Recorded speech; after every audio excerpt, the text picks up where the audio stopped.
spy plane falls from the sky over Soviet territory, and the pilot survives, but that's when the real nightmare begins. May 1st, 1960.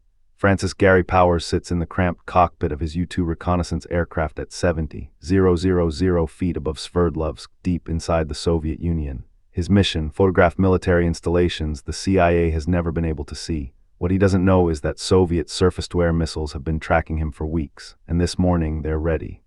The missile hits, Powers feels the explosion tear through the fuselage. His instruments go dark, the plane tumbles. In that moment of freefall, he has seconds to decide, eject and hope or stay with the dying aircraft. He ejects, the parachute opens, and then silence. He's drifting down over Soviet soil, and he knows exactly what's waiting for him. Let's rewind. The U-2 program began in the mid-1950s. The CIA needed eyes inside the Soviet Union, but no satellite could do what they needed. So they built the U-2, a fragile, high-altitude glider with a camera so powerful it could read a license plate from 70,000 feet. Francis Gary Powers was one of their best pilots, calm, precise, methodical. He'd flown dozens of missions undetected. But by 1960, the Soviets had developed something new, the S-75 Dvina surface-to-air missile. It could reach 70,000 feet. The CIA knew this. They knew the risk. They sent Powers anyway. This telegram right here, declassified decades later, shows they made a calculated bet. The U-2 was fast enough, high enough, and the Soviets wouldn't have the coordination to shoot one down. They were wrong. The Soviets had been waiting. When Powers descended through 34,000 feet, they had him. Soviet Premier Nikita Khrushchev announced it to the world with a brutal satisfaction. An American spy plane shot down over Soviet territory. The CIA's first instinct was to lie. They said it was a weather research aircraft that had drifted off course. Then Khrushchev revealed the trap. They had the pilot, alive, and they had the wreckage, and they had the camera. The photographs inside the U-2 showed every military base the CIA had been hunting for. President Eisenhower's denials crumbled in hours. The United States had been caught red-handed conducting espionage over Soviet airspace. The Cold War was already brittle. A summit between Eisenhower and Khrushchev was scheduled for Paris in 2 weeks.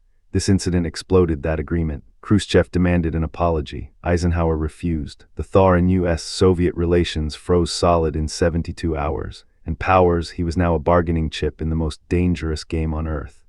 The Soviets put Powers on trial in August 1960. The charge is espionage, illegal entry into Soviet airspace. The courtroom in Moscow was packed with journalists and state officials. This wasn't a legal proceeding, it was theater. The Soviet state needed to show its people that American imperialism had been exposed and punished. But Powers did something remarkable. He didn't lie, he didn't grovel. He admitted everything, the mission, the CIA, the espionage, but he spoke with dignity. He explained that he was a soldier following orders. He was professional. He was honest. In a show trial designed to humiliate America, Francis Gary Powers refused to be humiliated. The verdict was never in doubt, guilty. The sentence, 10 years hard labor. Soviet newspapers ran the story as a triumph, but something unexpected happened. Powers became a symbol not of American shame, but of American resolve. He'd been captured, tried, and convicted, yet he'd maintained his composure and his country's honor. For 18 months, Powers sat in a Soviet prison. The CIA didn't forget him, neither did his family. Negotiations happened in secret. The Soviets were holding something the Americans wanted badly, intelligence about the U-2 program, and the Americans were holding something the Soviets wanted, a Soviet intelligence officer named Rudolf Abel. On February 10, 1962, on the Glienicke Bridge between East and West Berlin, the so-called Bridge of Spies, the exchange happened. Powers walked across from the Soviet side. Abel walked across from the American side. They passed each other in the middle. 2 nations, 2 prisoners, 2 lives recalibrated in a single moment. Powers came home. He was debriefed extensively by the CIA. Some people suspected him of collaboration, that he'd given away secrets under torture. The truth, revealed in documents decades later, was different. He'd been interrogated, yes, but he'd held firm. His captors respected him enough not to break him. The U-2 incident and the Powers trial changed everything. The incident exposed the CIA's covert operations to the world. It accelerated the space race because satellites, not spy planes, were the future of surveillance, and it nearly triggered a nuclear confrontation that could have ended civilization. What's remarkable is that Powers survived at all. The Soviets could have shot him in the wreckage. They could have executed him after the trial, but they didn't. They kept him alive because they understood something. He was more valuable as a symbol of American aggression than as a martyr.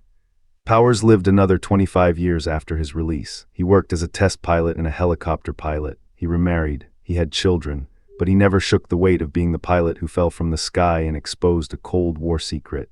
He died in 1977, and his story faded from headlines. Today, the U-2 still flies. Declassified documents tell the story of how close we came to nuclear war over a single aircraft. And the Glienicke Bridge still stands in Berlin, a monument to the moment when two superpowers traded prisoners and stepped back from the brink. The incident that nearly destroyed détente became, in the end, a lesson in how to survive the impossible. Subscribe to stay ahead of the next Cold War crisis that almost went nuclear. We release a new espionage story every week.